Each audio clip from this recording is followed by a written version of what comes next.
Hello, my name is Samuel Sharp. I am a student at the University of St Mark and St John, and this is my presentation for the Coaching Children in Sport module. The aims of this presentation are to present 4 individual session plans created as a part of the module. These plans were made for a group of Year 5 primary school pupils who are originally going to genuinely participate within the sessions over 4 weeks. Amongst the 10 participants, 2 children and their progress through the sessions will be focused on specifically. The bulk of this presentation will be focusing on the justifications behind the chosen activities, progressions, interventions and questions all included in the session plans. To do this, I will be sourcing academic literature throughout.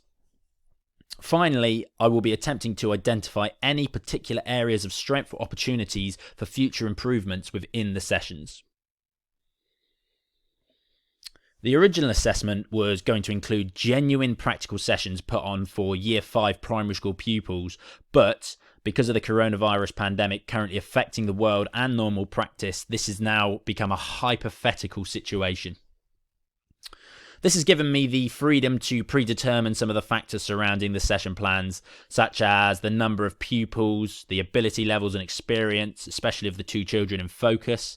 For smaller sided games such as futsal, which the session plans all revolve around, they require 5 players for a standard team, and I thought that 10 Year 5 pupils would be the optimum number for a football session or a futsal session. To make it as realistic as possible, the 8 children that are not focused on will only be described as mixed ability, gender, with mixed physical traits as well.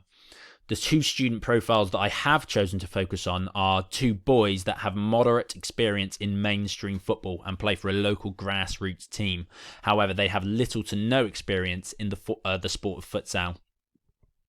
One has a small agile profile with good balance, and the other has a slightly larger stature whilst maintaining a strong centre of gravity. To form the session plans and to construct this presentation, the coaching process was looked at in great detail. In his 2015 book, Foundations of Sports Coaching, Robinson describes the coaching process as simply the act of planning, doing, and then later reviewing a coaching session. He goes on to argue that the planning element is the most important of the 3. However, this is contested by many authors, such as Kidman and Hanrahan, for instance, who believe that actually the reviewing process gives that planning process more hindsight and is more important in the long run. It could anyway be argued that the reflective process merely fuels and improves the more important planning process. However, it does appear that none of the 3 factors can stand alone without the other, but opinions are often still divided. Key themes. Martin suggests that a lack of enjoyment or poor experience within a sport can lead to the withdrawal of both future interest and engagement in said sport. In order to potentially retain some interest in the sport of futsal, as well as engagement during these sessions, each session will be tailored to try and increase enjoyment levels alongside learning. Because the experience of futsal as a sport in the group was low, even amongst the mainstream football players, the main focus over the 4 weeks consisted over the very basic rules and techniques. Specifically, technique-wise, the use of the sole of the foot to manipulate the ball was chosen, as it is a very common technique in the sport. Let's have a look at the sessions then. And in order to give you a comprehensive insight into the 4 coaching sessions planned for, I will go through each plan in 3 different stages. The actual activities planned in the session, the coaching behaviours advocated, such as questions, interventions, and so on, and then the reasoning for those choices. To introduce the sport, I wanted to start by getting them playing something that most of them would have experienced before. So I decided to start with a game using a normal football with mainstream rules for just the first few minutes, and I plan to stay silent as they become accustomed to the relaxed and fun environment. I would then swap the football for a futsal and implement the basic futsal rules, demonstrating when and how they work as they go along naturally. Factors such as kick-ins from the side and the 4-second rule that accompanies them would be naturally picked up by doing this. I would then look to introduce the technique of focus using the sole of the foot. This activity requires participants to get into partners with a ball between them. They will look to receive and release the ball using the sole of the foot, with some added competition coming as a progression to provide incentive. Finally, we'd finish with a game, with the technique being heavily encouraged throughout, even with a potential points reward if demonstrated properly. The first session, aspects such as knowledge, experience, ability, and social aspects for both of the two children and the group will need to be identified and established, which is why my specific questions towards the two players are all introductory and broad. Determining this information allows you to further plan for their specific needs in the future. My demeanour throughout the session will be positive, and although a lot of instruction and feedback could be administered during the session as it's so fresh for these players, there will be periods of silence such as the opening game where they will hopefully be able to grasp a few of the concepts early on naturally. For the second session, the session objectives became more focused to add context to the learned rules and techniques. Now the players would get the chance to use the sole of the foot technique within fast-paced competitive activities. The aim specifically revolved around passing and receiving using the sole of the foot. The first session isolated this scenario and allowed participants to practice this in partners at their own pace. The players would pair up and perform a variety of different passes using the sole of their foot to control the ball before returning it. Immediately after this, activities picked up the pace and became slightly more competitive and team-based.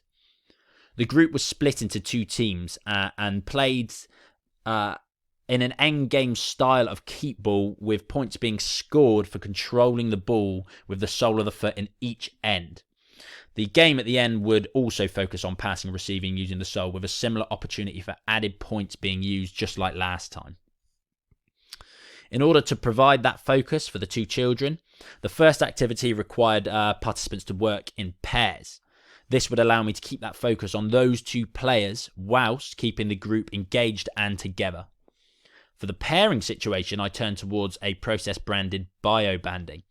This would look at the physical stature of participants and I would combine it with my brief assessment of their ability levels determined over this session and the last one. This would allow me to differentiate the session naturally and make it easier to do so in the next two sessions. The third session would look at dribbling the ball using that sole of the foot.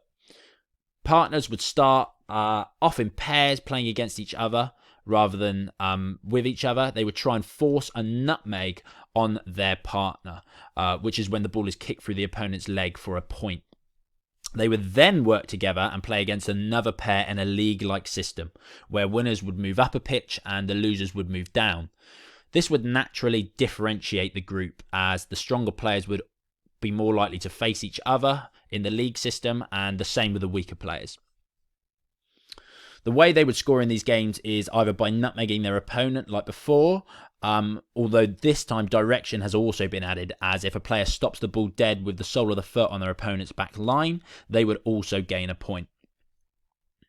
The group would then move on to a drill called King of the Ring, a game where every player defends their own ball whilst trying to kick out their opponent's ball out of an area. To promote differentiation again, a second circle was eventually added, giving the players the opportunity not only to keep playing, but to get back into the main area and continue. The game at the end focused on this dribbling technique, with extra points being added onto goals depending on the number of players beaten with the sole of the foot technique.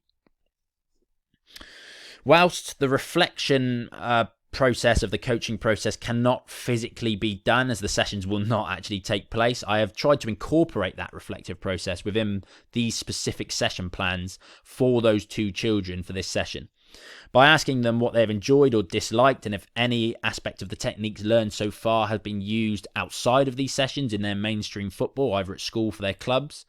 I can build an understanding of how they will learn best, what works, what doesn't, and how they are progressing within the sessions. Week 4 acted as a summary session, incorporating all of the previous 3 aims and objectives into one. First of all, a complex team dribbling game was played, with shooting incorporated as a result. Each team would have to beat a defender head on, and if they managed to do so, they would earn the chance to shoot at goal. Each goal was worth a point, and the team with the most points at the end would win. Defenders would also be able to win a point back if they won the ball back and denied the attackers. We would then move on to game scenarios, with the futsal court being split into thirds. To promote basic positional play, players would only be able to move freely through the thirds if they were dribbling the ball. Otherwise, they were frozen. Goals were scored normally in normal goals, but also perhaps through techniques such as a nutmeg to promote familiarity. Finally, there would be a reasonably extensive game at the end, with a portion of freedom given to the players to demonstrate the rules and techniques they have learned over the 4 weeks. These would still be encouraged where possible, but this fun ending would hopefully enhance the overall experience and encourage participants to continue beyond the 4 sessions. The questions chosen for this final week revolve around techniques learned over the course of the 4 weeks, where they can and would be used and how they are relevant in other sports, especially mainstream football. Key takeaways. The main takeaways from the 4 sessions can be broken down into 2 interchangeable segments: the general aspects included for the whole group and the specific factors for the 2 children of focus. Both are interchangeable because although the focus is not with the other, each point affects and is included for everyone. For the group, the sessions focused on enjoyment and engagement. They were coach-led for the most part, but there were activities that promoted independence and required participants to demonstrate their knowledge, such as the end game.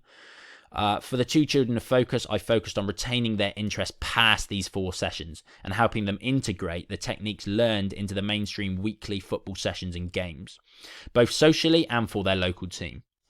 They were asked specific questions to identify their ability and experience, and others that allowed for feedback to aid future sessions.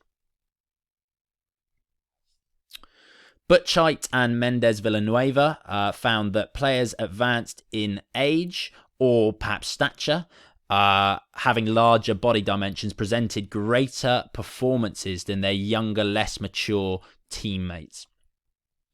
There was an attempt to implement this concept during pairings, but it was not really expanded on at all during any other activity. Focusing on this more during the session would allow those who are athletically similar to be adequately challenged. It has to be said that it would also be more optimal if implemented alongside factors such as similar ability on the ball, social factors, and their experience with the sport. Some activities were very specific and could be considered complex for some unexperienced Year 5 pupils.